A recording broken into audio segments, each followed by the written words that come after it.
Good morning all of you.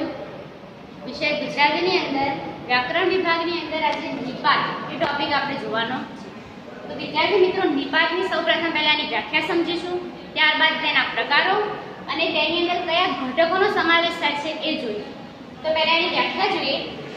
ભાષામાં એવા કેટલાક ઘટકો છે જે સંજ્ઞા, વિશેષણ, ક્રિયા વિશેષણ કે ક્રિયારૂપની સાથે આવીને ભાર, આગ્રહ, વિનંતી અને સીમા મર્યાદા જેવા અર્થો ઉમેરે છે. તે ઘટકોને નિપાત તરીકે ઓળખવામાં આવે છે.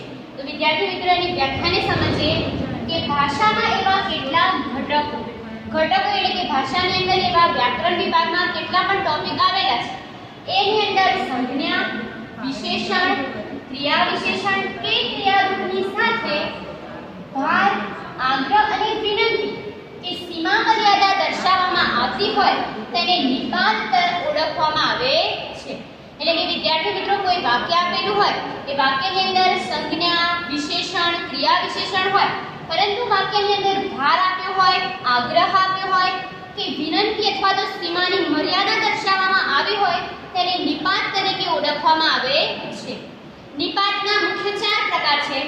1 ભારવાચક નિપાત, 2 સીમાવાચક નિપાત, 3 વિનયવાચક નિપાત અને 4 પ્રકીર્ણ એટલે કે લટકણિયા રૂપના નિપાત. તો વિદ્યાર્થી મિત્રો, પહેલો જોઈએ કે ભારવાચક નિપાત. ભારવાચક નિપાતની વ્યાખ્યામાં એવું જોઈશું કે એની વ્યાખ્યા શું થાય કે ભારવાચક નિપાત એટલે કે ભાષાની અંદર જો કોઈ શબ્દ આપ્યો અથવા તો કોઈ વાક્ય આપ્યું હોય તેની અંદર તમને ભાર દર્શાવવામાં આવ્યો અથવા તો વાક્યમાં ભાર મૂકવામાં આવ્યો હોય તેને ભારવાચક નિપાત તરીકે ઓળખવામાં આવે છે. એના ઘટકો કયા છે? જ, તો, ય, પણ, શુદ્ધા વગેરે ભાર માટે વપરાતા ઘટકો છે. એટલે કે તમને કોઈ વાક્ય આપ્યું હોય, પહેલું વાક્ય જોઈએ, તમે જ લખી શકશો. તો પહેલું વાક્ય છે એની અંદર ક્યાં ભાર મૂકવામાં આવ્યો છે? તમે લખી શકશો. એવી રીતે આપણે ડાયરેક્ટ વાક્ય મૂકી દઈશું, પરંતુ એની અંદર ભાર ક્યાં બતાવ્યો?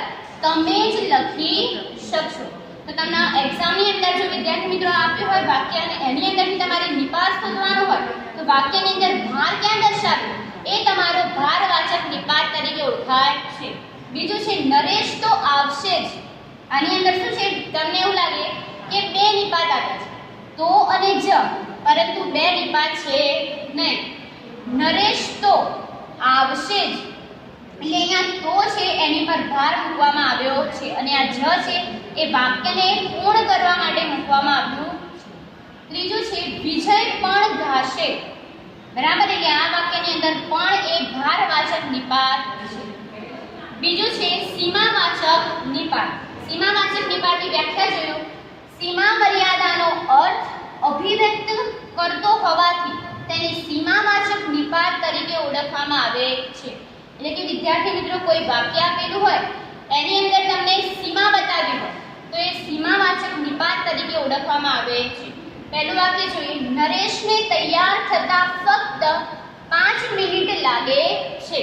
આ વાક્યની અંદર ફરીથી જોઈએ, નરેશને તૈયાર થતા ફક્ત 5 મિનિટ લાગે છે. એટલે કે નરેશને તૈયાર થતા 5 મિનિટ તો લાગે છે, પરંતુ એને શું કરવામાં આવ્યું છે? સીમા બતાવી છે કે કેટલી મિનિટ? ફક્ત 5 મિનિટ લાગે છે. તો આ ફક્ત એ શું થયું? તમારું સીમાવાચક નિપાત થયું. બીજું જોઈએ, કેવળ હું તમારા માન ખાતર આવીશ. તમે મને બોલાવે તો હું તમારા માન ખાતર તો આવીશ, પણ કેવળ એક સીમા બતાવી કે કેવળ હું તમારા માન ખાતર આવીશ. અહીંયા આગળ છે તદ્દન સામાન્ય બાબત છે. બાબત કેવી છે? સામાન્ય છે, પરંતુ એને સીમા બતાવી કે તદ્દન. આગળનો પ્રકાર છે વિનયવાચક નિપાત. એની વ્યાખ્યા જોઈએ. વિનય, વિવેક, માન, મોભો કે આદરનો અર્થ દર્શાવતો હોય તેવા નિપાતને વિનયવાચક નિપાત તરીકે ઓળખવામાં આવે છે. તો વિદ્યાર્થી મિત્રો, આ વ્યાખ્યાની અંદર જોઈએ કે વિનયવાચક નિપાત કોને કહેવાય? જેના પ્રકાર એટલે કે એની અંદર તેની વ્યાખ્યા બતાવી છે. વિનય એટલે કે કોઈ વાક્યની અંદર વિનય આપ્યું હોય, કોઈ વાક્યની અંદર માન, મર્યાદા, કોઈને સન્માન આપ્યું હોય તો એને વિનયવાચક નિપાત કહેવામાં આવે છે. એક્ઝામની અંદર તમને વાક્ય આપ્યું હોય કે ગુરુજીને પ્રણામ, તો આપણે તો ખાલી ગુરુજીને, તો અહીંયા જી એમને શું કર્યું છે? માન આપ્યું છે. બરાબર, એમનું સન્માન કરીશું. તો એવી રીતે બીજા વાક્યો છે માતાજી, બાપુજી, દાદાજી, સાસુજી અને સસરાજી. તો અહીંયા પાછળ જે જી લાગ્યો છે એ તમારો શું છે? વિનયવાચક નિપાત છે. એટલે વાક્યની અંદર કોઈ માન અને વિવેક આપવામાં આવ્યું હોય તો એને વિનયવાચક નિપાત તરીકે ઓળખવામાં આવે. ચોથું વાક્ય જોઈએ, પ્રકીર્ણ લટકણિયા રૂપ નિપાત.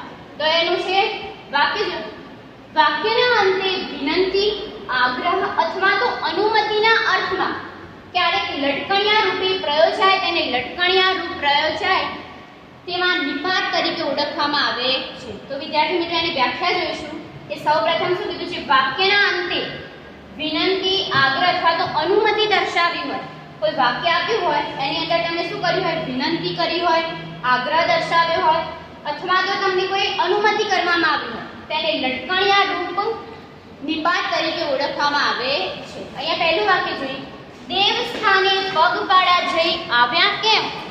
બરાબર, આપણે કોઈને પૂછીએ કે દેવ સ્થાને પગપાળા જઈ આવ્યા, વાક્ય તો આટલે સુધી જ છે પરંતુ એને શું કર્યું છે? કેમ. એટલે કે આ એવો નિપાત છે કે એનો કોઈ અર્થ નથી થતો. બરાબર, કારણ કે અહીંયા તમને ક્યાં આપણે વાક્યની અંદર કોઈને પૂછવાના નથી પરંતુ આને ખાલી એક સામાન્ય શબ્દ તરીકે મૂકવામાં આવ્યો છે માટે તેને લટકણિયા રૂપ નિપાત તરીકે ઓળખાય છે. બીજું છે મને એનું ઘર બતાવતો. આ વાક્યની અંદર શું કહ્યું છે? તો. એટલે કે આ તો છે ખાલી એક લટકણિયા રૂપ નિપાત તરીકે મૂકવામાં આવ્યો છે. આગળ છે થોડીક ચા લેશો કે? આપણા ઘરે કોઈ મહેમાન આવ્યું તો આપણે ખાલી આટલું જ બોલ્યું થોડીક ચા લેશો, પરંતુ આ વાક્યની અંદર શું મૂક્યું છે? કે.